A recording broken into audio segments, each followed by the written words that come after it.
주님께서 하루의 사역을 다 마치시고 홀로 한적한 곳으로 기도하러 가시는데 어둑어둑해지는 밤에 어떤 술집의 여인이 주님에게 유혹합니다.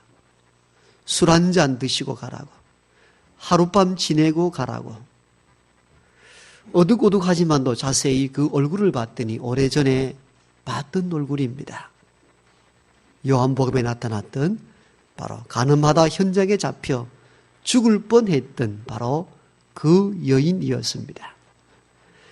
가늠하다 현장에 잡혀서 사람들에게 나왔습니다. 사람들 돌로 치려하고, 그리고 예수님을 시험코자 할 때에 죄 없는 자가 먼저 돌로 치라 하자 들고 있던 모든 돌을 다 내려놓고 온데간데 없이 사람들은 다 사라지고 여인과 주님과 둘만 남았을 때 주님께서 조용히 물으셨습니다. 너를 돌로 치려 하는 자들이 어디 있느냐? 아무도 없습니다. 나도 너를 정죄하지 않겠다. 가라. 그러나 여인아, 다시는 죄를 범하지 말라. 돌에 맞아 죽을 수밖에 없었던 그 가늠했던 여인이 주님으로 인하여 간신히 목숨을 구하게 되었는데, 어느 날 저녁에 만나보니까 그 여인이 또다시 동일한 일로 예수님을 유혹하고 있었던 것입니다. 주님께서 여인에게 물었습니다. 내가 그때 너가 돌에 맞아 죽을 뻔할 그때에 너를 살리고 다시는 이와 같은 죄를 범하지 말라 하였는데 어찌하여 이 일을 또 반복하느냐 물었더니 여인이 고개를 숙이면서 이야기를 합니다. 주님, 그때 주님으로 인하여 내가 살아난 그 은혜를 내가 평생 잊을 수야 있겠습니까만 다른 일을 하고자 했으나 마땅한 일을 찾지 못했습니다. 그래서 또다시 이 일을 반복하게 되었다면서 울며 황급하게 주님의 곁을 떠나고 맙니다. 주님이 무거운 마음으로 그 다음 마을을 지나가는데 소란스러운 소리가 들립니다. 가봤더니 도둑을 잡았는데 가만히 봤더니 이 사람도 어디서 많이 본 사람입니다. 가까이 가서 봤더니 눈먼 소경이 다윗의 자손 예수여 나를 불쌍히 여겨 주십시오. 그렇게 절박하게 부르짖어서 네가 뭘 원하느냐? 보기를 원합니다. 그렇게 해서 눈을 뜨게 해 주었던 바로 눈먼 소경이었습니다. 도둑이 되었던 그 눈먼 이전의 소경에게 물었습니다. 너는 어찌하여 그 다 뜬 눈으로 도둑질하고 사느냐? 그랬더니 도둑질한 이 이전의 눈먼 소경이 이야기합니다. 눈을 떴을 때 얼마나 좋았던지 무슨 일이든 다 할 수 있으리라는 생각을 가지고 살았는데 태어날 때부터 눈먼 상태로 살아서 기술 하나 배우지 못하고 살았는데 눈을 뜬들 기술이 없어서 할 수 있는 일이 없었습니다. 그래서 보이는 대로 남의 물건을 훔쳤습니다. 실제 이야기가 아니고 각색된 이야기입니다. 그런데 어느 작가가 성경에 나왔던 주님과의 만남을 가졌던 사람들의 후기를 기록한 이야기입니다. 하나의 이야기이지만도 저는 매우 관심 있게 읽었던 기억이 남습니다. 주로 우리는 주님과의 만남의 시점만 기억하는 사람들이 참 많습니다. 그렇잖아요. 가늠한 여인이 죽었다가 주님을 만나서 살아났던 이야기에 우리의 이야기는 멈추고 있습니다. 눈먼 소경이 주님을 만나서 눈이 다시 떠졌다는 기적의 관점에서만 이 사건을 우리는 기억하고 있습니다. 그런데 어떤 작가인지는 제가 기억할 수 없습니다만 이 작가는 주님을 만나고 난 이후의 삶을 조명해 본 것입니다. 사실은 중요한 것이 무엇이겠습니까? 주님을 만난 그 순간도 중요하지만도 만남 이후가 어떻게 전개되었는가, 사실 이것도 굉장히 중요합니다. 사람들은 항상 주님과의 첫 만남, 은혜의 순간만을 늘 회상하고 지나간 앨범을 뒤적이듯 그것에만 머물러 인생을 살아갑니다. 예를 들면 이와 같은 것이 있죠. 청춘 남자가 너무너무 첫 만남 가운데 첫눈에 반해서 사랑하여 결혼했는데 이 남자는 결혼하고 난 이후에도 남편으로서 가정을 책임질 줄 모르고 항상 아내와 첫 번째 만났던 그 이야기만 계속 줄기차게 반복하여 이야기합니다. 내가 당신을 처음 만났을 때 참 너무 행복했다든가 이 얘기만 계속합니다. 처음 들었을 때는 아내도 행복했는데 가정을 책임지지 않습니다. 경제적 활동을 하지 않습니다. 그러면서 날마다 아내를 만나고 첫 만남만 이야기한다면 그 가정이 온전한 가정이겠습니까? 온전한 가정일 수가 없습니다. 그 가정은 오래되지 아니하여 아마 넘어질 것입니다. 우리의 신앙생활이 이와 같을 때가 많습니다. 예수님과의 첫 만남만 회상하고 은혜 받았던 시점만 이야기하고 예수님을 만나고 난 이후에 대해 예수님과의 걸어갔던 걸음을 걸어가는 일에 대해서는 전혀 관심이 없습니다. 이와 같은 형태의 신앙인들이 의외로 많습니다. 사실 중요한 것은 주님과의 첫 만남도 중요하지만도 첫 만남을 가지고 난 이후에 주님의 길을 따라갔는가가 사실은 더 중요합니다. 오늘 본문은 여러분들이 잘 아는 내용입니다. 예수님이 이 땅에 오셨을 때에 당시의 천문학자들, 성경에는 동방의 박사들이라고 표현했죠. 별을 연구했던 동방의 박사들이 별을 쫓아 이 땅에 왕으로 오실 이를 경배하러 길을 떠납니다. 그리고는 그 빛난 별이 베들레헴 하늘 위에 멈추게 되고 그것을 쫓아가서 아기 예수님을 만나게 되었다는 내용입니다. 그래서 우리는 어릴 적부터 신앙생활 하신 분들은 성탄절이 되면 그런 노래를 불렀죠. 동방박사 세 사람, 동방의 박사 세 사람들이 아기 예수님을 만나서 황금과 유향과 모략을 예물려 드렸다. 사실은 우리 여기에만 머물러 있습니다. 성경에는 동방의 박사들이 세 사람이란 구절도 없습니다. 그냥 황금, 유향, 몰약이라는 세 예물을 드렸기 때문에 한 사람이 하나씩 드렸지 않았는가 이것 때문에 박사 세 사람이라 그렇게 이야기할 뿐이지 성경에는 몇 사람인지에 대해서는 언급이 없습니다.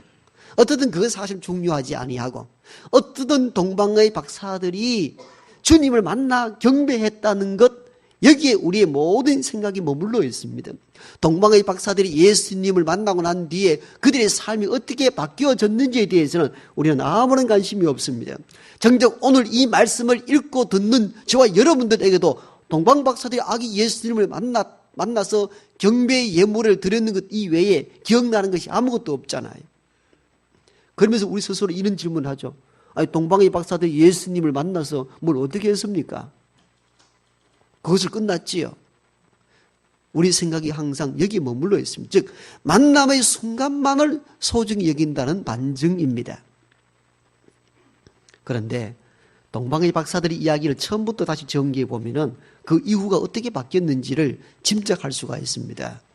동방의 박사들이 아기 예수님, 이 땅에 왕으로 오신 주님을 만나기 위하여 경배하러 갈 때에 당시에 유대를 다스리던 헤롯 왕을 만나게 됩니다.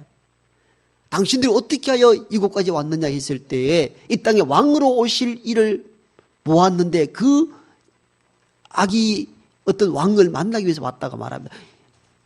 본문에 보니까 헤롯과 많은 선지자들이 깜짝 놀랐다 그랬습니다. 그 헤롯이 당시에 로마의 황제의 위탁을 받아가지고 유대 나라를 다스렸던 분봉 왕이었잖아요. 유대의 왕이었습니다. 그런데 동방 박사들이 이렇게 이야기합니다. 이 땅에 새로 오실 왕이 나타났다고. 그 누구냐고. 예수 그리스도라고. 그러면서 헤롯이 이야기합니다. 당신들이 가서 그 아기 예수 그리스도를 만나게 되거든 돌아올 때 나에게 알려주시오. 나도 가서 아기에게 경배하겠다. 이렇게 이야기를 합니다. 사실 그 이야기는 여러분 알다시피 헤롯 왕이 아기 예수를 죽일 작정을 하고 동방의 박사들에게 지시를 한 겁니다. 왜? 헤롯 왕은 오해를 한 겁니다. 이 땅의 왕은 유대의 왕은 난데 또 유대를 다스리는 왕이 또 오겠다는 거니까 정치적인 어떤 왕이 올 줄 알고 그렇게 판단하고 예수를 죽일 작정을 한 겁니다. 그러니까 헤롯 왕은 동방의 박사들에게 지시를 내렸습니다. 그게 뭡니까? 예수를 만나거든 그 예수가 어디에 태어났는지 장소를 알려달라는 겁니다. 이렇게 왕의 지시를 받고 아기 예수님을 만나게 되고 경배하게 됩니다. 그런데 그들은 돌아올 때에 어떻게 돌아왔느냐? 그게 오늘 12절에 잘 기록되어 있습니다. 오늘 12절 있는 그대로 제가 읽어드립니다. 그들은, 즉 박사들은 꿈에 헤롯에게로 돌아가지 말라 지시하심을 받아 다른 길로 고국에 돌아가니라. 다른 길로 고국에 돌아가니라. 자, 저를 보십시오. 동방의 박사들이 아기 예수님을 만났습니다. 그리고 황금 유향 몰약을 예물로 드렸습니다. 예수님을 만나고 난 뒤에 그들이 어떤 길로 돌아갔다고요? 다른 길로 돌아갔다는 겁니다. 왔던 길이 아니고 다른 길로 돌아갔다는 겁니다. 왜 다른 길을 선택했을까요? 왔던 길로 돌아가면 헤롯 왕을 만나게 될 것이고 헤롯 왕이 너희들이 만났던 아기 예수가 어디에 태어났는지 물을 것이고 왕이기 때문에 안 가르쳐 줄 수 없고 가르쳐 주게 된다면 아기 예수가 죽을 수 있는 위험에 빠지기 때문입니다. 그 사실을 알았기 때문에 꿈에 나타나 지시한 대로 그들은 왔던 길이 아니고 전혀 낯선 길, 다른 길로 돌아갑니다. 여러분, 예수님을 만난 사람들은 동방의 박사들처럼 이전에 왔던 인생길, 이전에 왔던 평탄한 길, 이전에 걸어왔던 익숙한 길이 아닌 낯설고 험하고 또는 어려운 길을 따라 걸어갈 줄 알아야 합니다. 이게 주님을 만나고 난 이후에 인생길이어야 합니다. 여러분, 여기서 동방의 박사들이 다른 길로 걸어갔을 때에 그 다른 길이 어떤 길이었다고 생각이 듭니까?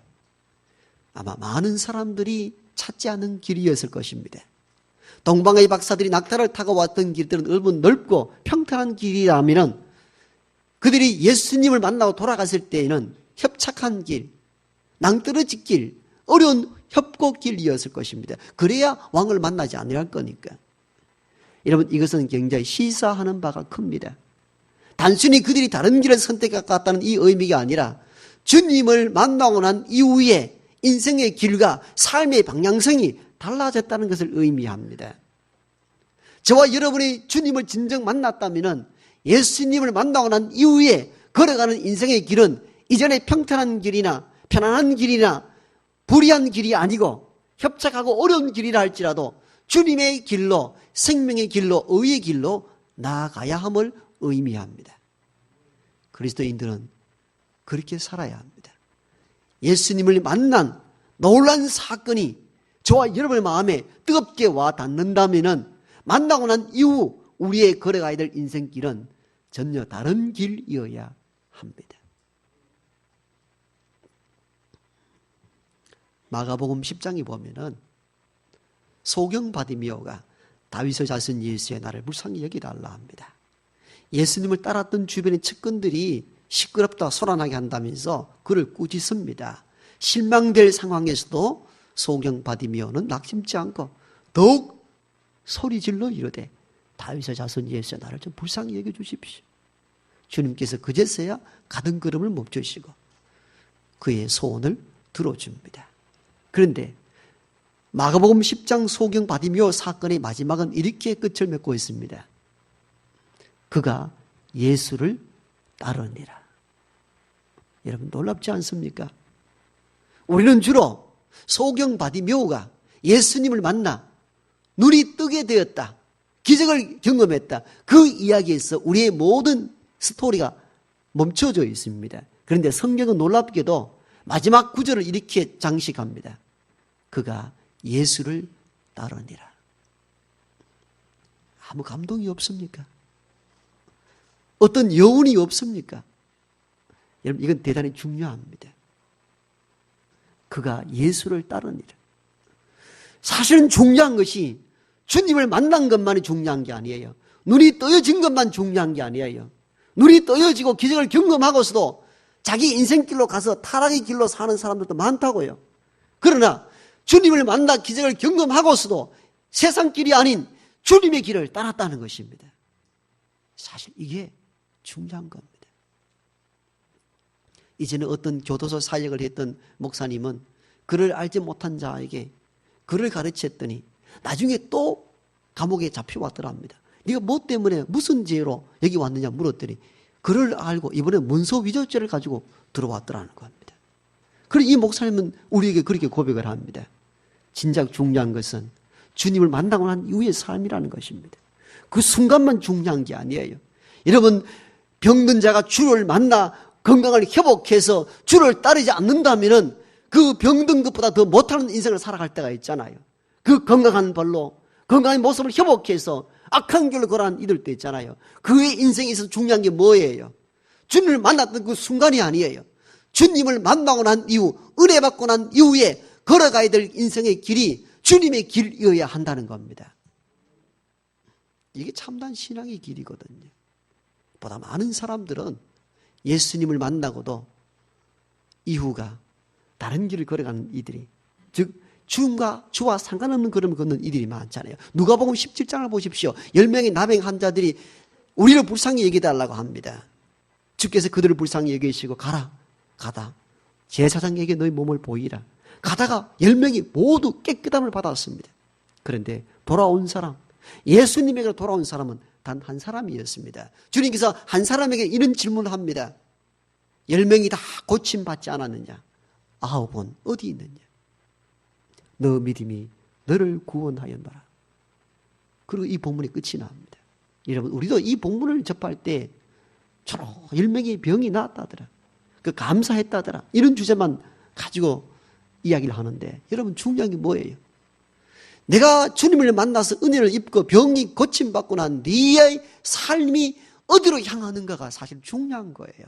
그 한 사람은 병이 낫고도 세상 길이 아닌 주님의 길로 따라갔다는 겁니다. 사실 우리는 이 대목을 주목해 볼 필요가 있습니다.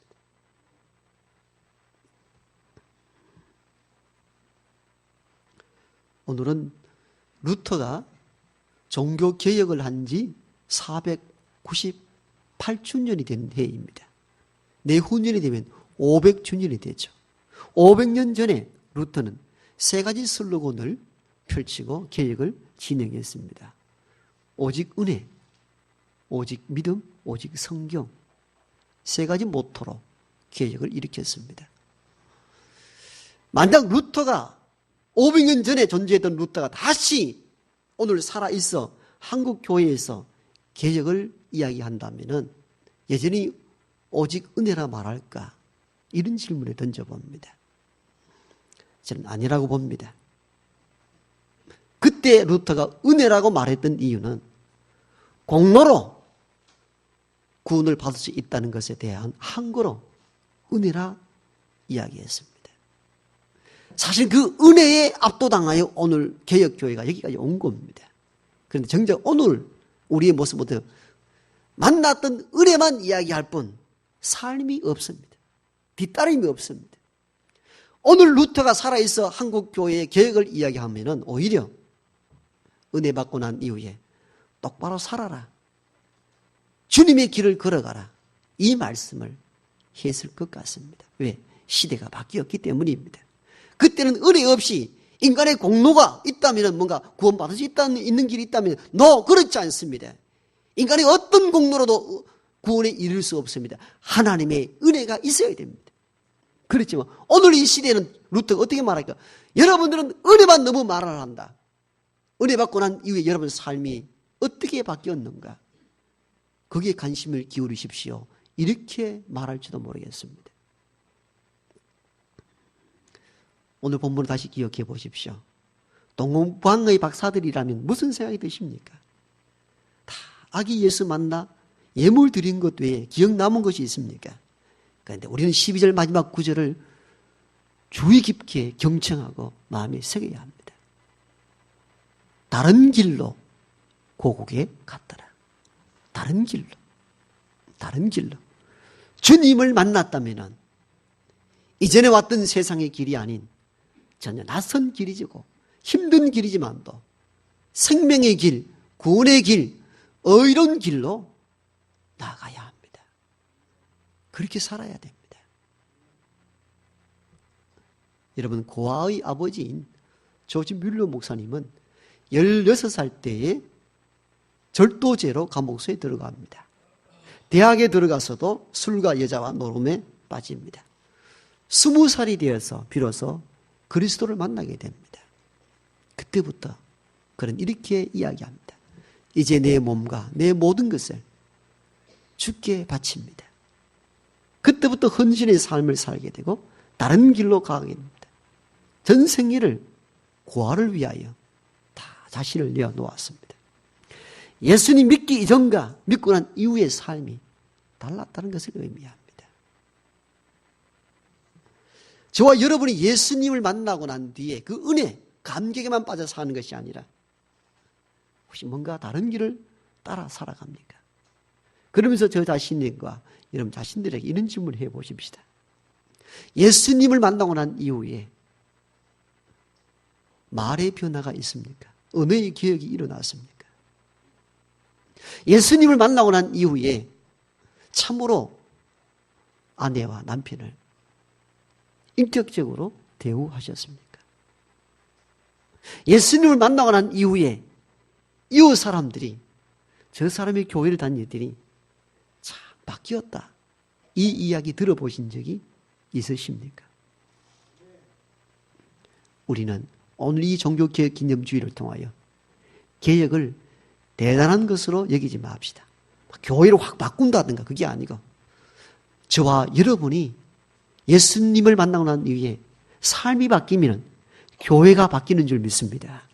그 계획은 나 자신으로부터 출발하는 것입니다. 그게 온전한 계획입니다. 교회가 바뀌면 세상이 바뀌는 것입니다. 오늘 사회적 문제는 어떤 의미에서는 역순으로 내려오면 예수를 믿는다고 말하는 기독교인들에게서 출발한다고 봅니다. 바닷물을 짜게 하는 것은 바닷물에 섞여 있는 3% 가까운 소금에 의해 결정된다고 합니다. 우리는 한동안 이 나라에 25% 기독교인이 있다고 자랑했습니다. 자랑할 것이 아무것도 못 됩니다. 왜? 세상이 섞고 있기 때문입니다. 소금이 아니든지 아니면 소금이 역할을 하지 못했든지 둘 중에 하나입니다. 종교개혁 기념주의를 통하여 우리는 어떤 길을 걸어가야 합니다. 주님을 만난 은혜의 순간도 소중하지만도 만남 이후에 주님의 길을 걸어가는 것이 더 소중함을 알고 그 의로운 길, 믿음의 길로 나아갈 수 있는 우리 모두가 되기를 소망합니다.